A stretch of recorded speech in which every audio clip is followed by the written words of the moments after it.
Are you making business decisions based on gut feelings instead of data? That could be costing you thousands.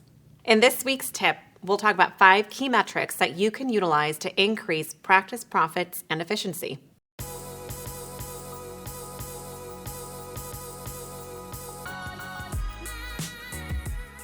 Running a successful practice isn't just about great clinical skill. It's also about tracking your numbers. Tracking the right metrics makes a huge difference in terms of your practice profitability, patient retention, and team performance. We're going to cover 5 key metrics to monitor in your practice to help you boost that profitability. Point number 1, production per visit. So this is exactly like it sounds. We are taking the number of visits that you had for the practice that week or month and dividing that into the total production. This way you can determine how much production exactly you produce based on the number of patients that you saw in any given time period. So why does this matter? A higher production per visit really tells us that your team and your practice is optimizing treatment plans and case acceptance really well and ensuring there's great patient retention. So again, to calculate this number, you take the total practice production and divide it by the total number of visits. All right, so actions to improve this particular metric.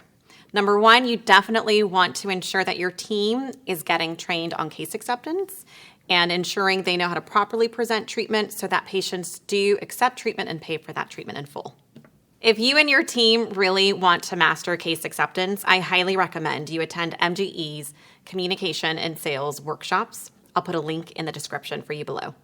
Another way to increase this metric is to offer higher value procedures like implants, all on 4 cases, or PerioProtect. Also, you'll want to reduce no-shows and cancellations off of your schedule. All right. Metric number 2 to track in your office is your case acceptance rate.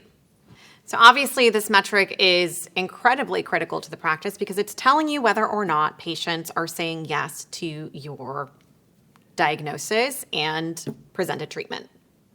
If patients aren't saying yes to your treatment, your practice simply isn't growing. So you want to make sure that you do track this statistic and ensure that it is improving on a week-by-week basis. Calculating your case acceptance rate is simply a comparison of your total accepted treatment to your recommended treatment. So you'll track how much you've recommended for that day or that week, and then how much was actually accepted and agreed to. And just divide the accepted treatment amount into the presented or recommended treatment amount, and that will give you your case acceptance rate as a percent. Generally speaking, we like to see clients in the 60 to 70% range at minimum. And when we're looking at case acceptance rates, we're really looking at you presenting comprehensive treatment and their acceptance of that comprehensive treatment 60 to 70% of the time.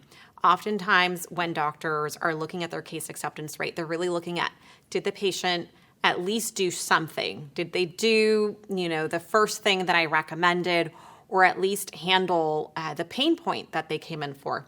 While that's fantastic, if you have a high acceptance rate in that area, we're really looking at your entire treatment plan that you are recommending. And so if you're finding yourself only recommending treatment that is not comprehensive and really focuses on patient complaint or their pain point, but doesn't take up all of the other obvious things that they need to address, you may want to reconsider your treatment presentation approach. And again, that is something that we cover in our communication and sales workshops. A few points to help you with this metric is improving your communication with patients using visuals and also ensuring that you have multiple financing options for patients when they decide to move forward. We also recommend that you role play various treatment presentation scenarios with your team members, especially any of those which might be particularly challenging to you. And thirdly, we want to make sure that you are following up with those patients who do not accept their full treatment right away. It can take multiple visits before a patient accepts treatment, so don't give up at the first no. Metric number 3 to track. new patient acquisition cost. So specifically, this is how much are you paying to acquire a new patient into your practice. I cannot tell you how often clients will pay for marketing to an agency and then not track what their cost per acquisition is. So you really want to make sure you're paying attention to this point, and it's simply calculated by how much are you spending per month on marketing versus how many new patients do you have for that month. And you just divide your total dollar spent by the number of patients, new patients that you saw for that month, and that will be your new patient acquisition cost. Points to improve this metric: you definitely want to optimize your Google My Business page for the free exposure that you get from that, and also might consider using targeted social media ads. In addition to ensuring that you have an internal marketing campaign asking for referrals and reviews. And as covered in other tips, you definitely want to make sure that you are keeping a new patient call log that also tracks not just the number of new patients, but how they heard about you. So you can track each channel that you're spending money on to attract patients. Metric number 4 to track is your hygiene reappointment rate.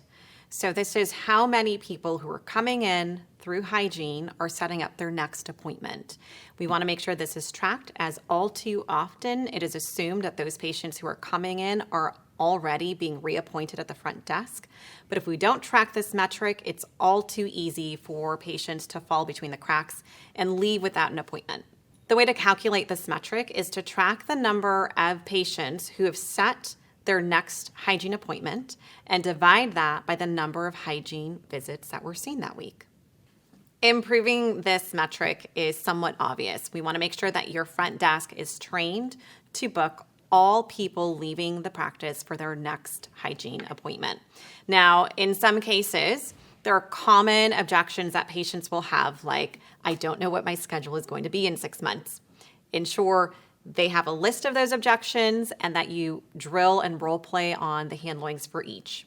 Also, utilizing automated reminders and confirmation texts in addition to calling each patient with a live phone call to confirm that appointment.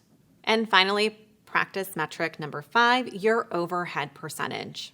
Calculating your overhead percentage is obviously key in ensuring that you're managing expenses and staying profitable. To calculate this metric, you take your total expenses and divide it by your total collections and multiply that by 100, and that will give you your overhead rate. So there are a couple things that you can do to manage your overhead percentage.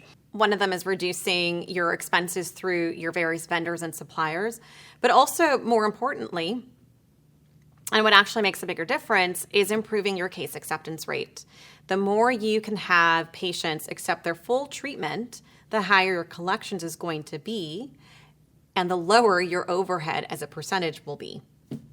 Depending on the size of the practice we're looking at, we recommend that your overhead percentage be anywhere between 45% to 65%.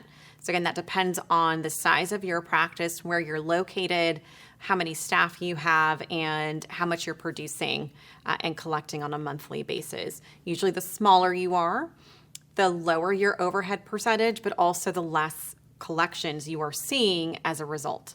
Want to see where your practice stands? Start tracking these metrics today. If you need help tracking the systems, drop a comment below. That's it for this week's tip. Thanks for listening. If you'd like more content like this, make sure to hit the subscribe button and hit the notification bell so you can be notified when the next tip drops. See you in next week's tip.